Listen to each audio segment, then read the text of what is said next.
I found out about my dad's retirement party through Facebook. Yeah, a tagged photo of a wine glass, a sunset, and a caption that read, "Cheers to 35 years of dedication. We love you, Frank."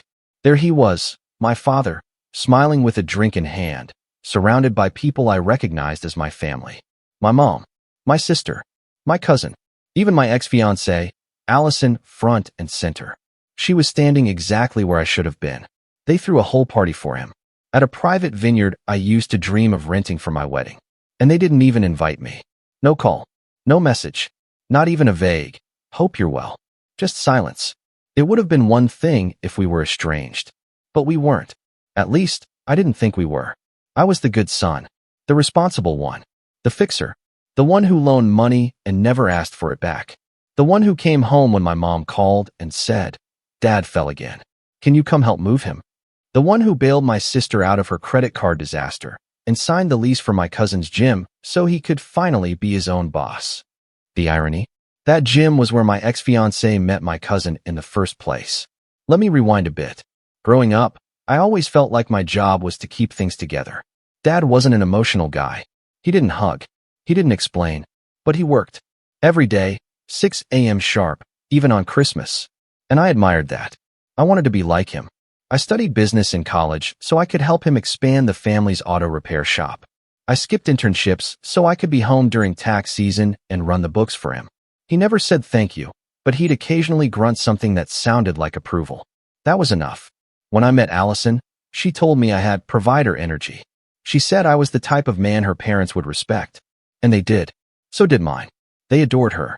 My mom took her shopping. My dad grilled steaks for her the second time she visited. I'd never seen him do that for anyone. We dated for 4 years. I thought we were solid. Sure, there were signs I ignored. Nights she didn't come home, weird work trips, conversations that ended in silence. But I loved her. I was building a life with her. I bought a house with a wraparound porch she said she loved. We were engaged for 11 months. The invitations were printed. I'd spent $28,000 already. Venue, caterer, her dress, the damn chocolate fountain she just had to have. And then, 3 weeks before the wedding, she called it off. On a Tuesday, over a voice note. "I'm sorry. This isn't what I want anymore. Please don't make this harder than it already is." I thought my world was falling apart. But the real shock came later. Because not only did my family not support me, they invited her to my father's retirement party. They gave her my seat at the table. And she gave the toast. Stay with me. Because what happened next made everything before feel like a warm-up. I didn't even realize the party had happened until 3 days later, when my buddy Drew texted, "Bro, why weren't you at your dad's retirement bash? Looked fancy." I froze. I thought it was a joke. Then I opened Facebook. The first photo hit like a brick. My dad in his old navy blazer, holding a glass of red, smiling more than I'd seen in a decade. Caption, "So proud of you, Frank. 35 years of hard work. Family first. Hashtag grateful, hashtag family matters." My mom was next to him.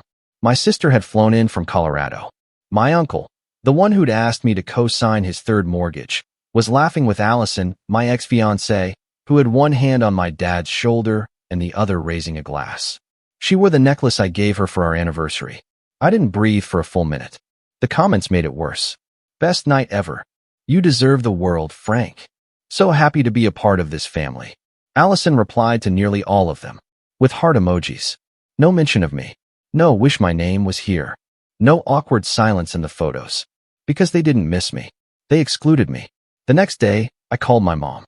"Hey, did you forget to invite me to Dad's party?" Her pause was longer than it needed to be. Then, "It wasn't personal. Your father thought it would just be too awkward." Too awkward? My father couldn't face his own son, because my ex-fiancée might feel weird? I laughed. A slow, burning laugh. I asked her if they thought to maybe support me after Allison crushed me 3 weeks before the wedding. She said, "You're strong. You always bounce back." Allison's going through a lot too. That's when I realized. My strength was their excuse to neglect me. I hung up. I didn't cry. I didn't scream. I made a list. Names. Everyone who sat at that party and smiled in those photos. Everyone who called me the responsible one, but treated me like an ATM and a fallback. My sister, $5,000 for a new car. My cousin, $9,000, $800 for that dumb gym lease. Uncle Paul, $12,000 I knew I'd never see again. Allison, $28,000 toward a wedding that never happened. Total, $54,800. I'd bankrolled that party. Just not my invitation. I took out my phone, opened Venmo, started requesting every single one of them for their share. I added notes. You said I was strong. So be strong too. Pay me back. Consider this the cost of betrayal. Not your ATM anymore. Then I blocked them. My phone rang 4 times that night. I didn't answer, but I did get one message from my cousin. One sentence. You shouldn't have looked at the guest book. What guest book? That's when I drove out to the vineyard. Alone. At midnight. Stay with me. Because what I found written there changed everything I thought I knew about my family and about Allison. The vineyard was closed. Gates locked. But I'd been there before, years ago, on Allison's birthday. I knew there was a side fence behind the tasting room. I parked my car down the road, walked through the vines under a moonless sky, and jumped the fence like I had something to prove. Because I did. Drew had told me the party was fancy. That meant formal invitations, name cards, wine lists, probably a guest book, something my mom loved doing, with gold pins and sappy quotes about legacy. I needed to see it, to know if my name had ever even come up. I used my phone light to peek through the window. Inside, the room was still glowing from security lights.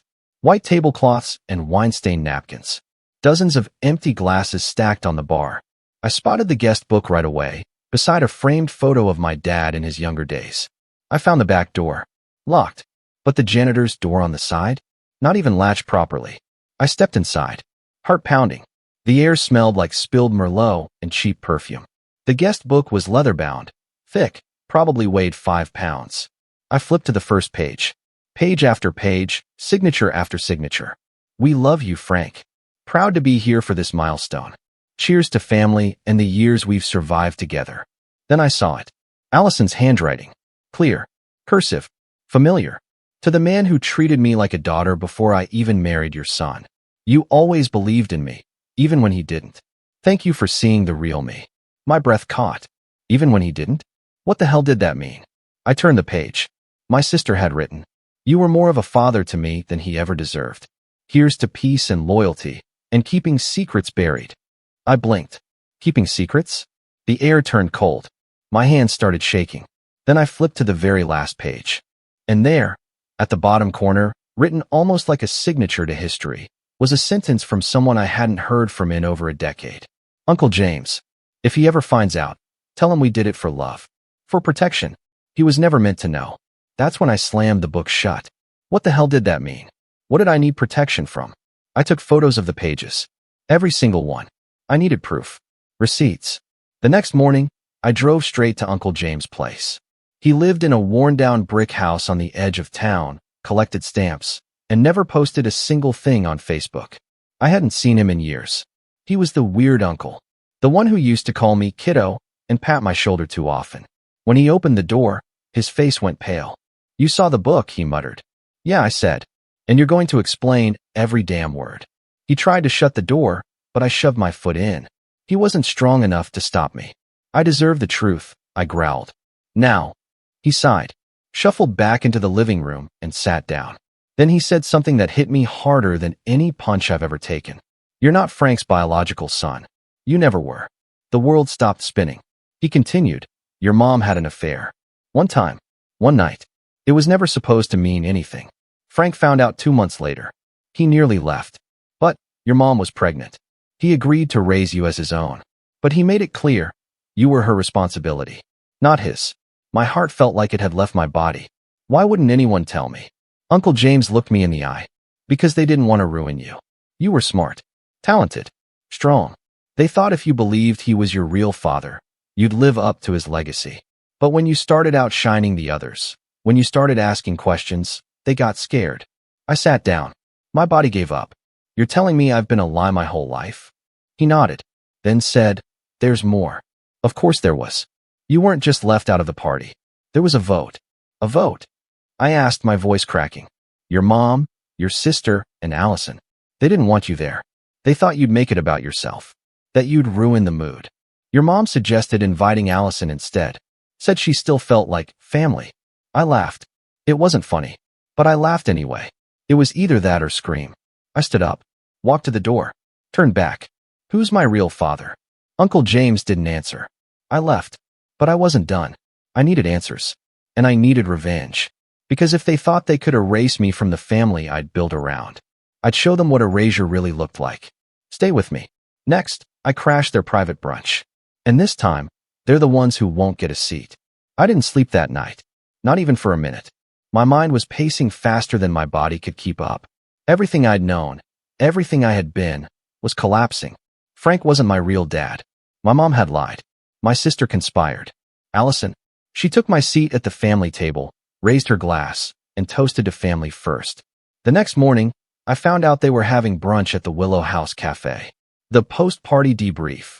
According to my cousin who still texted me in secret, all the main players would be there. Mom, my sister, Allison, and even a few family friends who love drama more than dessert.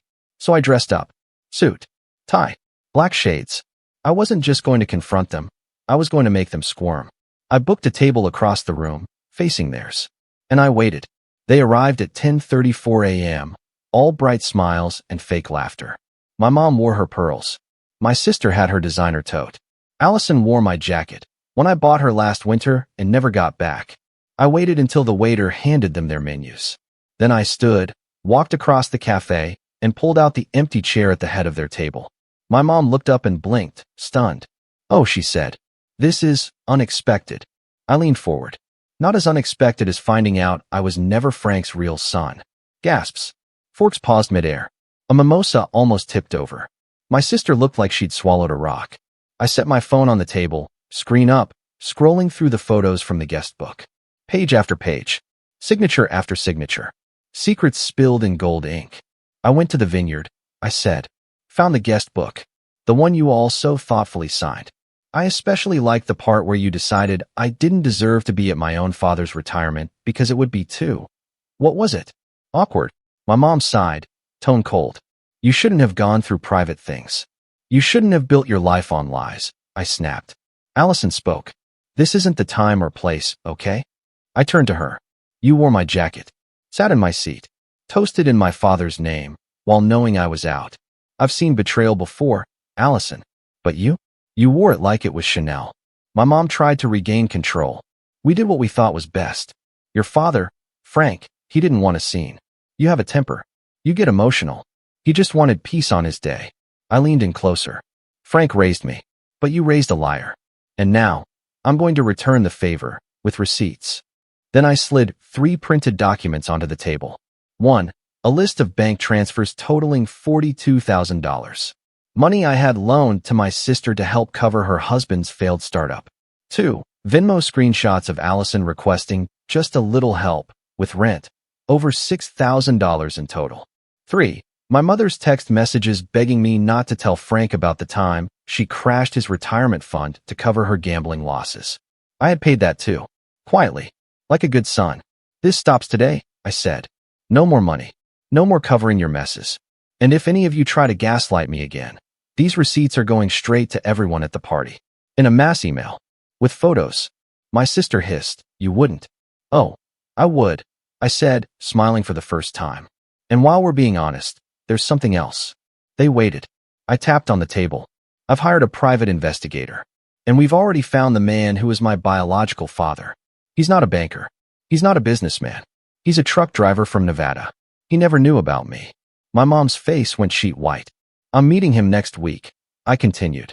And unlike this family, he actually wants to talk to me. Silence. Then I stood, pushed in the chair I'd taken, and left. But not before I turned back and said one last thing. Next time you throw a party, don't worry, I won't be anywhere near it.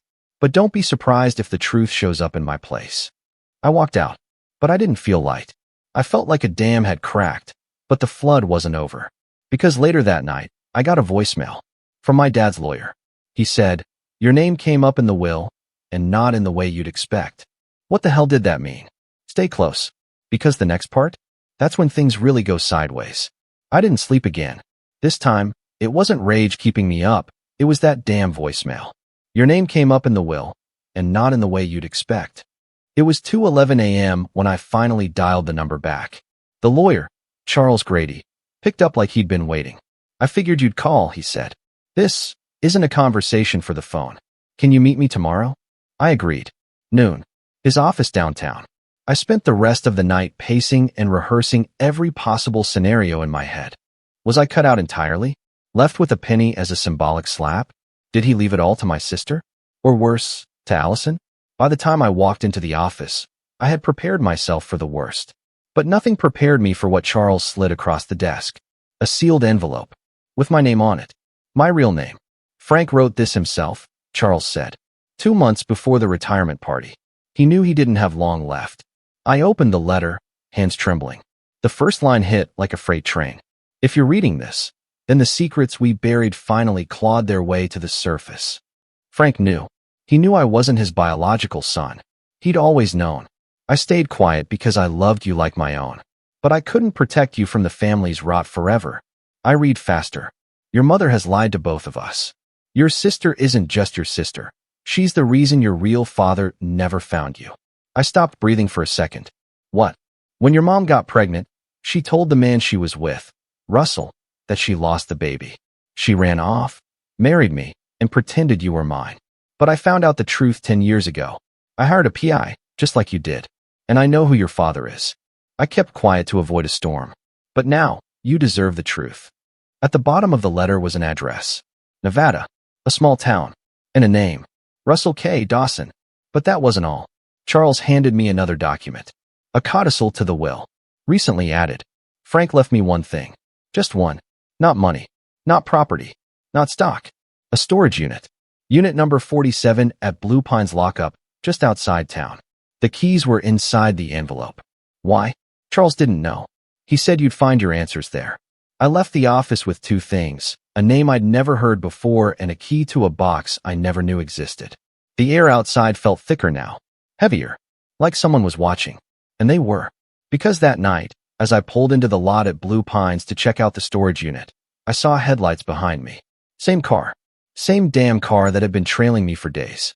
A black SUV with tinted windows. I parked, got out slowly, and the SUV didn't move. Just idled. I unlocked unit number 47. It creaked open. And inside, stacks of boxes. Photos. Recordings. Journals. Things that looked like evidence. The first box I opened had my baby photos. But not from Frank's house. From my biological father's side. How Frank got these? I had no clue. Then I found something worse. A file marked. Bank transfers. Lydia and Monica. My mother. And my sister. Inside were detailed spreadsheets showing them siphoning money from Frank's retirement fund years before the party. Tens of thousands. Quiet. Hidden. Forged signatures. And taped to one of the folders? A sticky note in Frank's handwriting. If anything happens to me, you know where to start. I stood there, surrounded by lies, betrayal, and the chilling idea that maybe, just maybe, Frank hadn't died from natural causes. That's when the SUV outside suddenly turned off its engine, and the driver stepped out.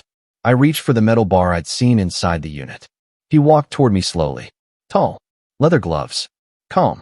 Who are you? I asked, my voice low. He didn't answer right away. Just pulled something from his coat. A photograph. Of me. Standing outside the lawyer's office earlier that day. You're digging, he finally said. You should stop. I stared him down. Too late. He smiled. That's what the last guy said. The one who tried to protect your father. Want to know where he is now? I didn't back down. He leaned in close. You'll find out. If you keep opening boxes. Then he got back in the SUV and drove off. I stood in that silent, dusty unit holding a metal bar, a picture of myself, and a letter from a dead man warning me of wolves in my own house. This story wasn't about a retirement party anymore. This was a war. And my family. They were hiding more than I ever imagined. The next morning, I drove straight to my mother's house. Not to ask questions, to watch her lie. She opened the door in a soft robe like nothing was wrong, like she hadn't ripped out my spine with a greeting card and replaced it with debt and silence. You look tired, she said. I smiled. You should see the things I've seen. We sat at the kitchen table, same place I used to eat cereal as a kid while Mom braided my sister's hair and gave her orange juice in the glass cup, me the plastic one. She asked me if I wanted coffee. I declined. Instead, I slid the folder across the table. The one from the storage unit. The one labeled bank transfers, Lydia and Monica. She stared at it for a beat too long before saying, "Where did you get this?" "I think the better question is, how long were you bleeding him dry?" Silence. Her hand trembled slightly as she touched the edge of the paper. "You don't understand what he put us through." "No. I think I understand it perfectly now. You weren't family. You were parasites. And when he finally said enough, you made sure that enough would be all he ever said again." Her head snapped up. "You think we? Don't be absurd." "Oh, I'm past absurd. I'm looking into poison reports and death certificates now." That got her attention. "I went to the lawyer," I continued. "Frank left me a letter. And a name. Russell K. Dawson." The color drained from her face like a faucet had been turned. "You shouldn't have gone digging. Too late. I'm in the basement now, and I'm bringing everything up to the light." I stood. "Where is Russell?" I asked. She didn't answer. "Was he dangerous? Is that why you left him?" Her lips parted like she might confess. But she didn't. Instead, she said the one thing I didn't expect. "He's alive, and he's been waiting for you." My knees buckled a little. She stood too, suddenly frantic. "But don't go. Please. He's not who you think. He wasn't ready to be a father then, and he sure as hell isn't now. You think Frank was hard? Russell is a storm in a suit. So you lied. You told him I died." She didn't reply. Her silence was louder than any scream. That afternoon, I drove to Nevada. 2 hours into the drive, I stopped for gas. That's when I noticed the SUV again. Same one. I didn't panic. I set a trap. I pulled into a rest stop, left the car, circled around, and waited. When the man stepped out of the SUV, I came up behind him with my phone recording. "Smile," I said. "You're about to be internet famous." He froze. "Why are you following me?" I asked. No answer. So I raised my voice. "Who sent you?" Finally, he muttered, "Monica." Of course. My sister had hired someone to follow her own brother. For what? I snapped. To make sure I don't embarrass her at her next lie? He hesitated, then said something that chilled me deeper than anything yet. "She's scared you'll find the video." "What video?" He didn't say, but I had my answer. Whatever Monica was hiding, it was on film, and Frank had stored it somewhere. Back in town, I returned to the storage unit. I dug through every box I hadn't opened, and then I found it. A USB stick inside a hollowed-out copy of The Art of War. I plugged it into my laptop right there on the floor. A black screen. Then, grainy footage. A family dinner. Frank's retirement party. Not the one I wasn't invited to, the original one. In this video, Frank is smiling. Until he sees something off camera. He excuses himself.